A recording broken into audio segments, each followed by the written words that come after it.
this is where you want to go.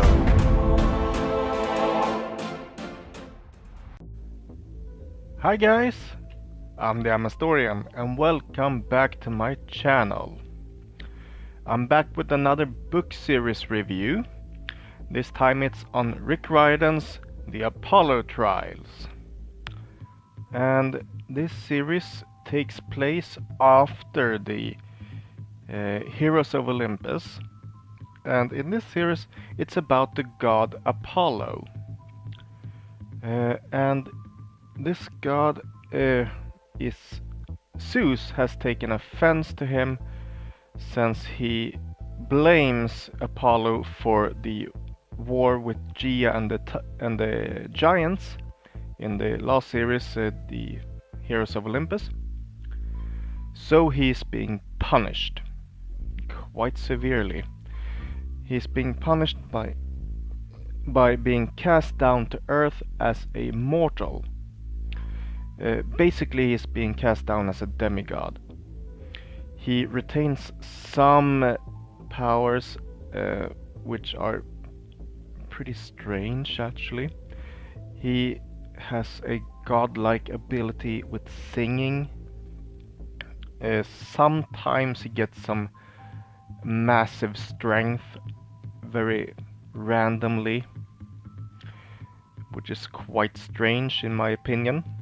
He's a very good archer since he's a god of archery.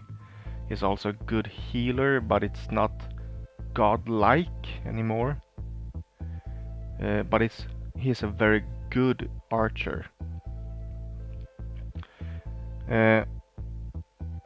He has a very good friend, or a master. He becomes a sort of a slave to a demigod child called Meg McCaffrey, which he has to serve for a period of time. It's uncertain in the books how long. Since the series is not complete yet, I cannot give you a full review on the entirety of the series. There's only 2 books out yet, so I can only give you on what there is. Meg McCaffrey is the stepchild of the main antagonist, or one of the main antagonists. The main antagonist is the triumvirate, meaning there are 3 Roman emperors that has come back to life, or rather never died, since they are god emperors. The people of Rome worship them as gods, and therefore they sort of never died. And Meg McCaffrey's stepfather is the Emperor Nero. The other main antagonist that is known is Emperor Commodus.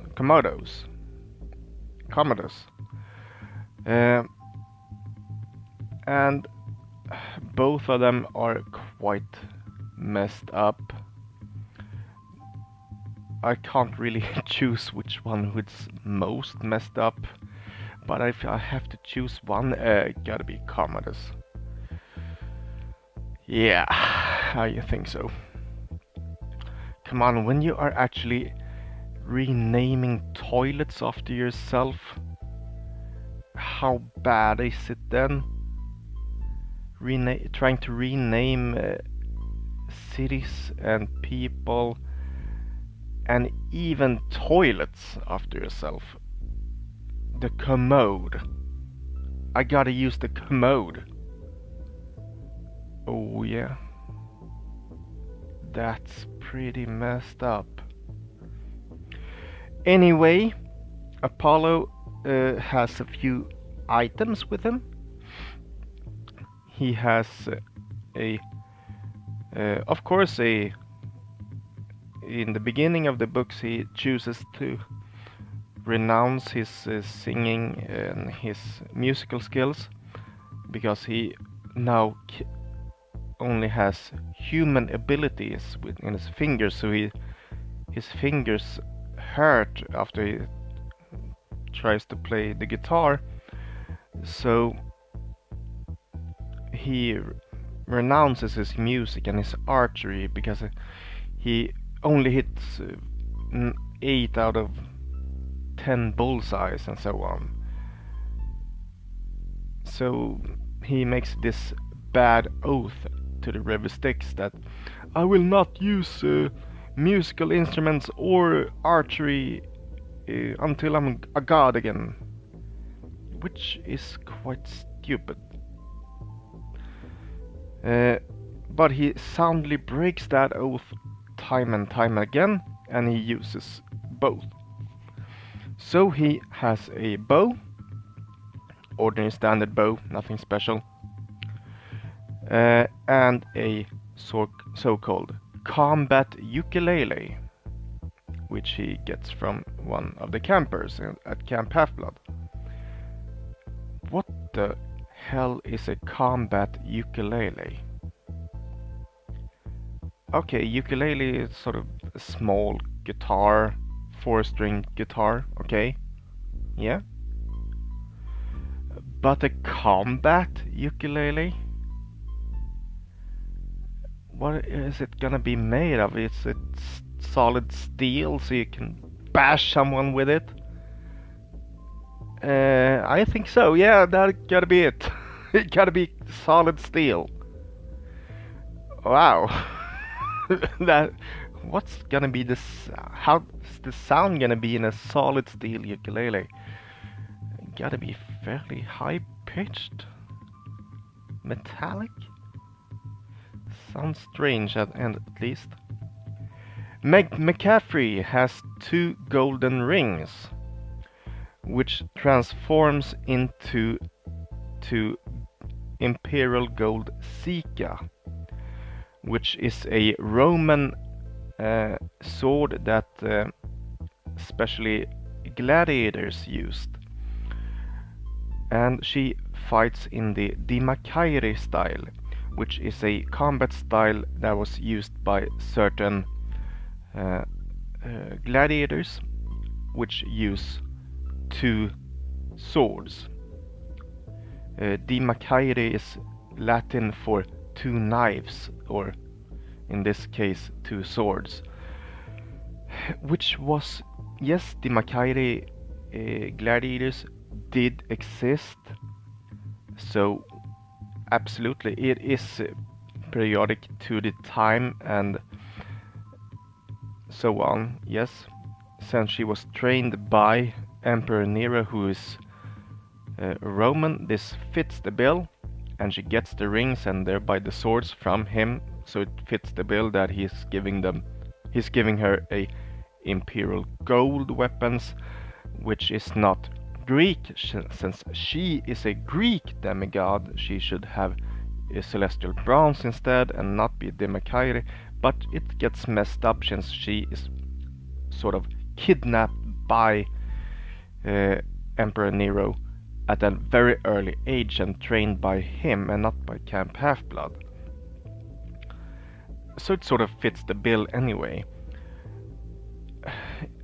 Do I like the idea of having a character that it's dual wielding swords? No, not really, because it's a very bad style for combat. For entertainment as a gladiator, that's not combat, that's entertainment. That's a well, that's a duel. That's a one-on-one duel. That could be a different thing. For combat, which is multiple opponents coming here and there all over the place, then you don't want 2 swords. You want a sword and a shield.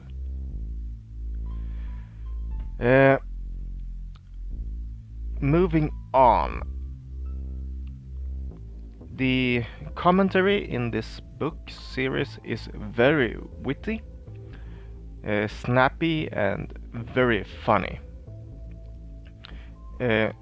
Riordan, as always, delivers when it comes to humor.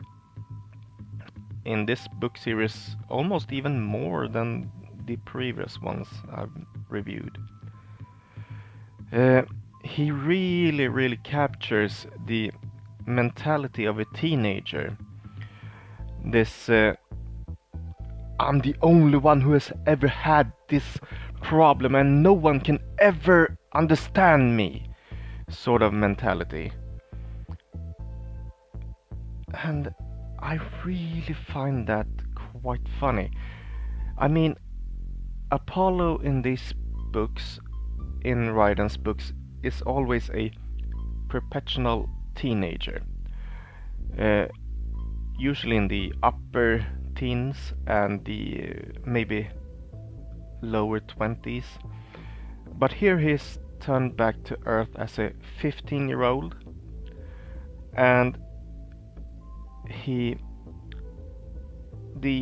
one of the first things he sees when he gets down to Earth is that he is roughed up by some ruffians, and he actually gets a nosebleed, and he almost just about freaks out.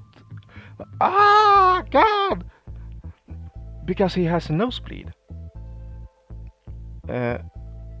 What is so bad about that?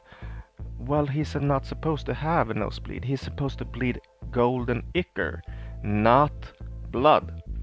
So he's sort of freaks out completely because of it.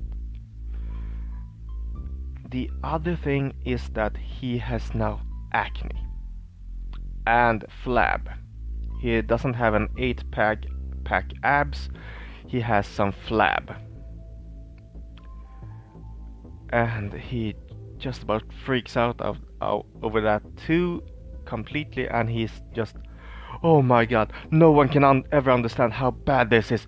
Oh my God, oh God. And it's just so funny. So I'm not gonna go on about that anymore. I think you have understand that. Do this book series hold the measurements for a good book series? Yeah, it does. I am eager for the third book.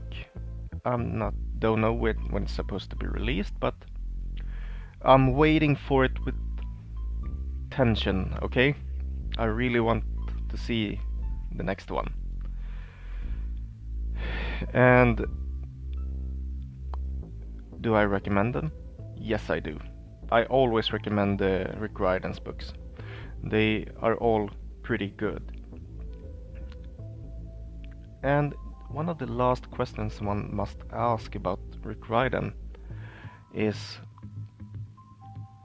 why would an adult read books that is actually written for teens or maybe even children? Are they? Well, yes, they are written for a younger audience, yes. One gotta admit that. But if you can read a book and enjoy it, it doesn't really matter which age it's actually written for. Then it just means it's a good book. I mean, the sagas, the Grimm's sagas the Grimm's fairy tales are actually written for adults in the beginning, and then they are transformed for children as they go on. So this sort of thing that it transcends ages, it's not that strange in my opinion. That's only something that tells us that it's a good story. And that should be it for now. Give me your thoughts on this in the comments below, please. Nowadays I also have a Facebook page. I'm gonna link it in below. And over there I'm also called the Amastorian, so of course just look me up give me a like, give me a subscribe, and see you later. Bye bye. Thanks so much for watching. Like and subscribe.